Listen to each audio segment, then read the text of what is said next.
আমাদের সংস্কৃতি, আমাদের সংস্কার সর্বদা থাকবে আমাদের সাথে। ভারতের মহান গ্রন্থ আর কাব্যের সম্পূর্ণ সংকলন। সাবস্ক্রাইব করুন তিলক। আমি তো পারছি না, একে বলো না। আচ্ছা, প্রথমে হাত জোড় করুন। হ্যাঁ, এবার সরস্বতী মাকে প্রণাম করুন। আর ওকে বলুন, হে সরস্বতী মা, আপনি আমার এই মুরলিতে আপনার সঙ্গীতের সুর ভরিয়ে দিন। আচ্ছা, জয় সরস্বতী মা।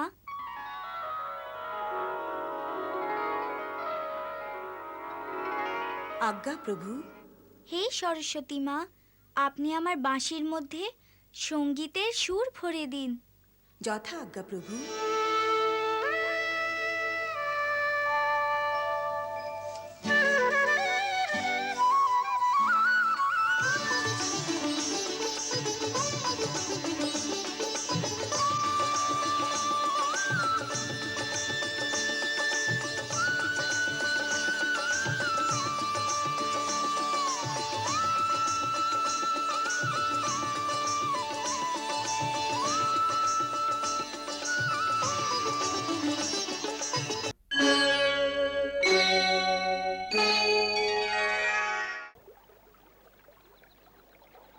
ধনুয়া, এ কি করছো ধনুয়া? এ কাকে প্রণাম করছো? আপনার চিরঞ্জীবীকে নন্দ বাবা। আপনার পুত্র কোন দিব্য আত্মা, কোন মহান গন্ধর্ব, যিনি কোনো কারণবশত আমাদের গোকুলে এসেছেন। হ্যাঁ,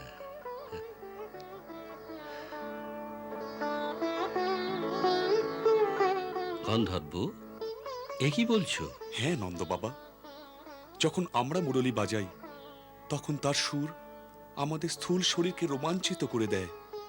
কিন্তু ইনি যেই মুরলি হাতে তুলে নিলেন, তার মধ্যে থেকে এক এমন দিব্যস্বর বেজে উঠল, যা আমার শরীরের স্থূলতা ভেদ করে আমার আত্মার গভীরতা ছুঁয়ে গেল। সত্যি, এমন বিস্ময় আজ অব্দি এ ধরনীতে কেউ দেখেনি। আচ্ছা, এত সুন্দর মুরলি বাজিয়েছে? হ্যাঁ। কৃষ্ণ, এসব তুই কোত্থেকে শিখলি? আমি তো বাজাইনি বাবা। গুরুদেব বললেন চোখ বন্ধ করে সরস্বতী মাকে প্রণাম করো। আমি চোখ বন্ধ করে সরস্বতী মাকে প্রণাম করলাম। সরস্বতী মা স্বয়ং এসে বাঁশি বাজাতে লাগলেন। তাই হয়েছে, তাই হয়েছে ধনুয়া। হ্যাঁ মহাশয়, হতেও পারে। বালকের সরলতা দেখে সরস্বতী মা হয়তো স্বয়ং এসেছিলেন।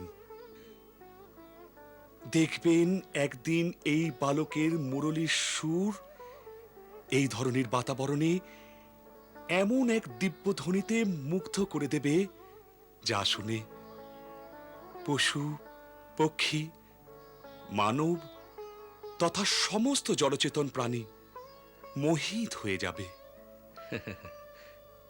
জয় হোক, জয় হোক, জয় হোক। কানাই, চলো গৃহে চলো। আমি তোমাকেই খুঁজতে এসেছিলাম। তোমার যশোদা মা খুঁজছেন তোমাকে। জয় হোক, জয় হোক, হে দেবতা, জয় হোক। আচ্ছা, চলো কানাই।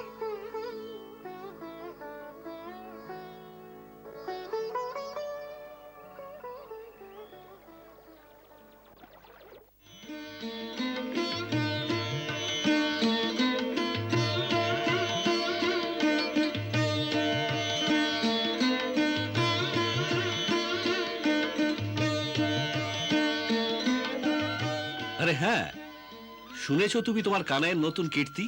আবার কি করেছো? আরে ওই ধনুয়া তার মুরলি বেচছিল, কৃষ্ণ গিয়ে তার থেকে ছোট্ট মুরলি নিল, আর যেই সেটি অধরে ছোঁয়ালো, তার থেকে রাগ বাজতে শুরু হলো। আপনার থেকে নয় মা, আমি সরস্বতী মাতার কাছে প্রার্থনা করতে তিনি নিজেই এসে বাজাতে লাগলেন। হ্যাঁ, হ্যাঁ, নিশ্চয়ই তাই হয়েছে যশোদা, নিশ্চয়ই তাই হয়েছে। আমাদের কৃষ্ণ অবশ্যই কোনো বিস্ময়কর বালক। আরে ধনুয়া তো এর চরণ দুটি ধরে বলছিল এ কোনো গন্ধর্বদের রাজকুমার। ও একে গন্ধর্বদের রাজকুমার মনে করতে পারে। আমার তো আপনার এই ছেলেকে চোর বলে মনে হয়, মহা চোর। শুনেছি যে আজ পুরো মিত্র মণ্ডলীর সাথে কলাবতীর গৃহে গেছিল চুরি করার জন্য। কি রে, আমি চুরি করিনি। তবে কি করেছিস? ও তো আমার মিত্ররা বলছিল যে ও তোমাকে মিথ্যে বলে 2 বাটি মাখন নিয়ে নিয়েছিল, তাই ও সব মাখন লুটে নাও। আচ্ছা, তো চুরি করিসনি, লুট করেছিস? হুম, হ্যাঁ,